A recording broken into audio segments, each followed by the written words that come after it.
नमस्कार।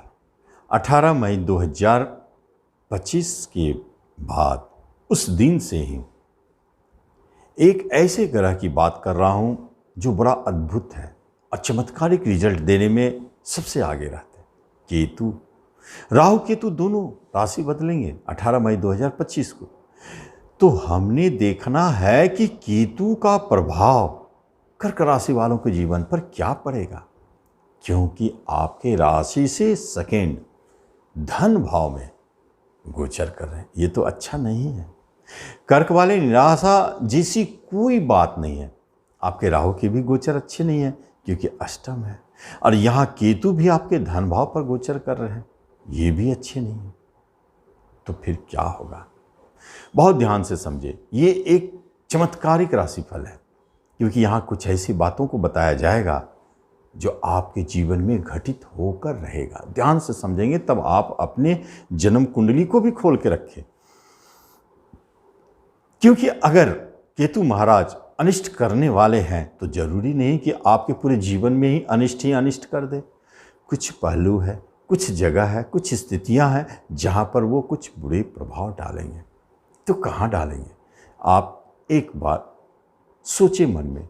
धन की चर्चा हुई है आपके राशि से सेकेंड मतलब धन भाव में, तो स्वाभाविक है कि केतु का एक नेचर होता है मोक्षदाता, माने अलग, खत्म कर देना।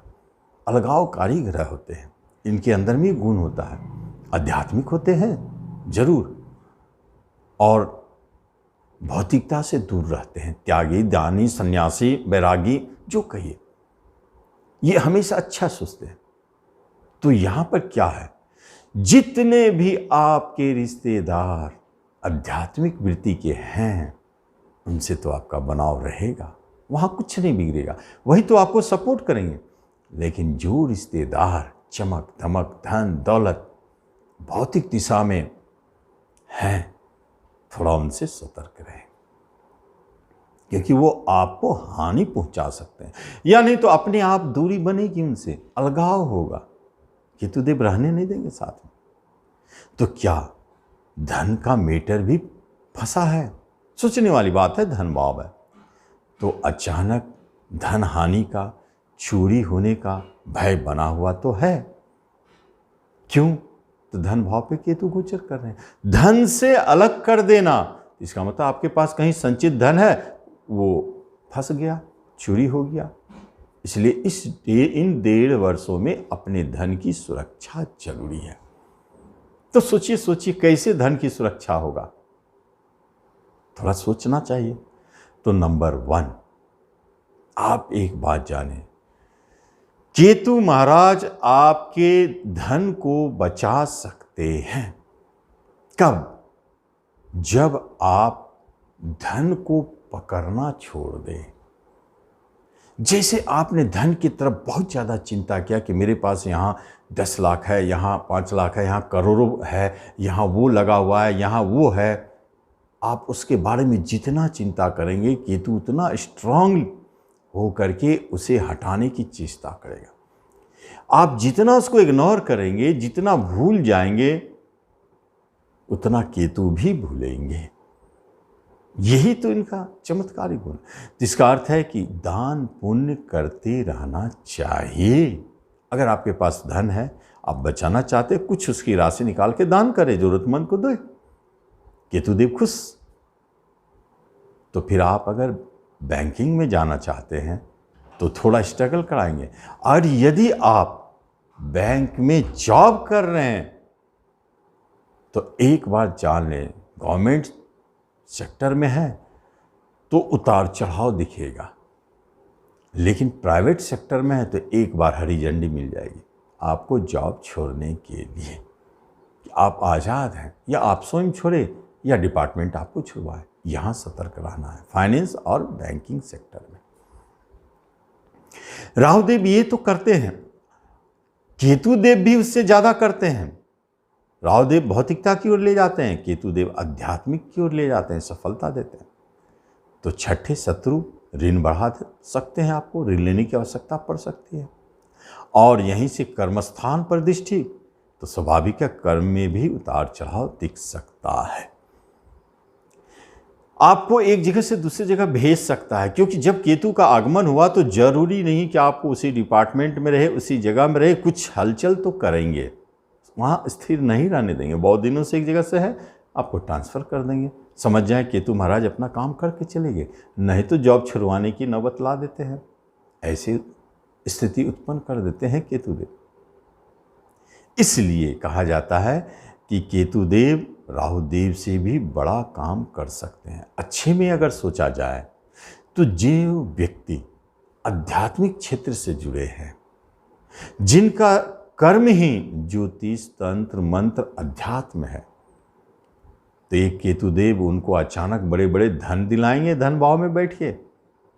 जो व्यक्ति डॉक्टर है, लॉयर है, साइंटिस्ट है, इंजीनियर है, उनको भी सपोर्ट करेंगे, उनके कर्म रोजगार स्थिर रहेंगे।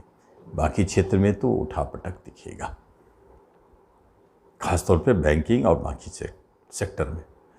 तो यहाँ हमको एक चीज रीड करना, अपनी जन्म कुंडली खोल के रखे और देखे कि आपके जन्म कुंडली में केतु आपके 5 लिखे हैं, वहां गोचर कर रहे हैं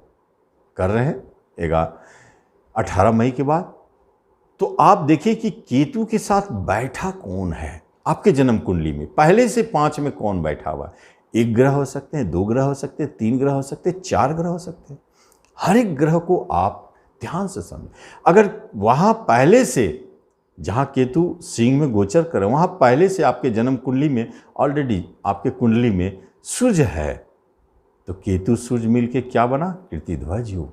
आप जान लें कि आपका नाम चारों तरफ फैलने वाला है। नाम क्या, डंका बजेगा, कोई नहीं रोक सकता है। यही तो चमत्कार है यहां कि केतु सूर्य का हेतु कीर्तिध्वज।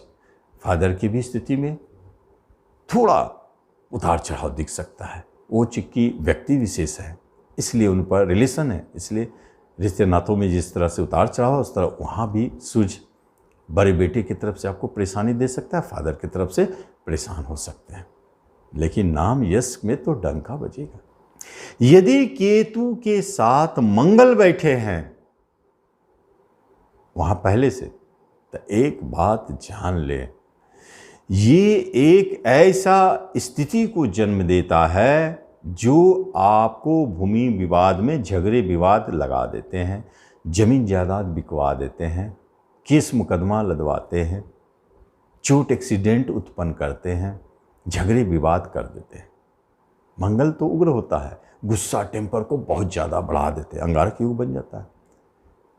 तो यहाँ पर आपको केतु मंगल का उपाय करना चाहिए, हनुमान चालीसा का पाठ करना चाहिए आपका, यदि मंगल वहाँ सिंह राशि में बैठा है, 5 लिखा वहाँ। यदि वहाँ पर आपके बुध बैठे हैं तो फिर जाने आपको बिजनेस से अलग कर सकते हैं, बिजनेस बदल सकते हैं, एजुकेशन शिक्षा में परिवर्तन होगी, शिक्षा में रुकावट होगी, ये स्थिति परिस्थिति दिख सकता है। यहाँ थोड़ा सतर्क है। और यदि वहाँ गुरु बैठे हैं तो धर्म कर्म अध्यात्म के लिए सबसे अच्छा। अभी तक आप यदि धर्म के क्षेत्र में नहीं है, अध्यात्म में नहीं है, गुरु आपके जीवन में नहीं है, तो यही समय है गुरु दीक्षा लेने का। मिलेगा, निश्चित मिलेगा। इसी समय में तंत्र मंत्र ज्योतिष अध्यात्म में आपकी गति होगी, इसे कोई नहीं रोक सकता है, क्योंकि केतु अध्यात्म है, गुरु खुद धर्म है, दोनों का मिला। लेकिन दूसरी दिशा में हेल्थ को लेकर थोड़ा समस्या हो सकती है। लेकिन आप यदि अध्यात्म में चले जाते हैं तो हेल्थ का प्रॉब्लम खत्म। अगर आपको हेल्थ का प्रॉब्लम है तो मृत्युंजय मंत्र का जाप कराए, आपको लाभ दिखेगा। और यदि शनि है तो फिर कहना मुश्किल है। कर्क वाले, आपके केतु कर्मस्थान को प्रभावित कर रहे हैं, छठे को प्रभावित कर रहे हैं गोचर में, और शनि के साथ गोचर कर रहे हैं। खत्म हो गया पूरा कहानी। क्यों? आपका कर्म निश्चित लड़खड़ाएगा, छोड़ने की स्थिति आएगी। गवर्नमेंट सेक्टर वालों को मन करेगा कि जॉब छोड़ दे, अब प्राइवेट वालों का तो निश्चित छूटना है, कोई रोकथाम नहीं। लेकिन कुछ सेक्टर है, आप लॉयर है, इंजीनियर है, डॉक्टर है, साइंटिस्ट है, ज्योतिषी है, तो कर्म नहीं छूटेगा, बल्कि यहाँ कर्म को बूस्ट करेगा। देखिए, अपवाद भी होते हैं। यदि आप आध्यात्मिक जीवन लीड कर रहे हैं, धार्मिक जीवन लीड कर रहे हैं, तो आपके जॉब सुरक्षित हैं, ये रेमेडी है। बाकी क्षेत्रों में तो ये छोड़ेंगे नहीं। शनि केतु का युति जबरदस्त, कर्म हो गया शनि और केतु हो गया अलगाव, कर्म से अलगाव। इसलिए कर्म हो गया शनि और केतु हो गया अध्यात्म। कर्म में अध्यात्म को लाए, केतु के स्वभाव को अच्छे में बदल दे, रिजल्ट दिखेगा। और शुक्र हो तो भगवान बचाए, किससे? धन भाव में केतु धन को चोरी करने के लिए बैठा, चोरी करना, डुबाना, फंसाना, इन सब के लिए बैठे हैं। और शुक्र धन कारक के साथ हो गए, कोई नहीं बचा पाएगा। कोशिश करके देख ले, आपका धन को जाना है, बैंक बैलेंस खाली होना है, रोक नहीं सकता है कोई। केतु खाली कराने वाले, त्याग करने वाले, अलगाव करने वाले, अलग करने वाले, और शुक्र धन से आपको अलग करके रहेंगे। चाहे वो चोरी करवा दे, फंसा दे, चाहे दान करवा दे, जो करवावे, किसी तरह आपके धन को, आपके बैंक को खाली करना। तो क्या करना है? जल्दी से जल्दी 18 मई के बाद अपने बैंक बैलेंस को शिफ्ट कर दे, पत्नी के नाम से, बच्चों के नाम से। बचने का एक तरीका। दूसरा तरीका, आप स्वयं दान पुण्य शुरू कर दे। जो आपके धन के रेशियो, उसमें 10% निकाल के बांट दे। चल भाई, हम धन को स्वयं दे रहे हैं। केतुदेव खुश हो जाएंगे। पत्नी से झगड़ा, पत्नी से अलगाव। देखिए, पत्नी की बात हो रही, पति का नहीं। आप केतु वाले पुरुष हैं, तब आपके ऊपर ये लागू हो रहा है। आपके जीवन साथी निश्चित 1.5 वर्षों तक आपसे अलग रहेंगे। आप आजमा के देख ले, अगर शुक्र वहां बैठा है तो आपके जन्म कुंडली में आप देखेंगे कि आपकी पत्नी आपसे दूर भाग रही है, अलगाव चाहती है। तो फिर कैसे होगा? आप चाहते हैं और इसी क्षण में आप देखेंगे अपनी पत्नी की तरफ अधिक आकर्षित हो रहे हैं। यही तो गलत हो रहा है। केतु को हवा दे रहे हैं गलत करने के लिए, और पत्नी आपसे दूर भागेगी। तो फिर क्या करें? उल्टा कर दे। आप पत्नी से दूर भागे, केतु चाहता है पत्नी से अलग रहो। ठीक है भाई, हम अलग रहते हैं, सन्यासी बन जाते हैं। देखिए पत्नी कैसे पीछे पीछे चलते आएगी। ये है रेमेडी। अब यहीं पर केतु भी बैठे हैं तो बहुत अच्छा है, अध्यात्म योग बन गया। अध्यात्म के लिए बहुत बढ़िया, मोक्ष के लिए बहुत अच्छा है। और यहीं पर राहु बैठ गए हैं तो केतु का ही तो अल्टरनेट में राहु है, तो उतार चढ़ाव बनता है। क्योंकि यहाँ राहु भौतिक और केतु अध्यात्म, दोनों का मिलन टकराहट पैदा करता है। ये अच्छा नहीं है। तो इसमें कर्क वालों को जरूरी होता है कि केतु को पकड़ के चले, जीवन में शुद्ध सात्विक जीवन जिए, नॉनवेज ना खाए, शराब ना पिए, झूठ ना बोले, बेईमानी ना करे, इलीगल काम ना करे, तो आपके केतु प्रसन्न रहते हैं, खुश रहते हैं। दान पुण्य करते रहें, खुश रहते हैं। इस तरह आप इसको बचा सकते हैं और लाभ ले सकते हैं। तो जरूर इसका लाभ ले कर्क वाले। धन्यवाद।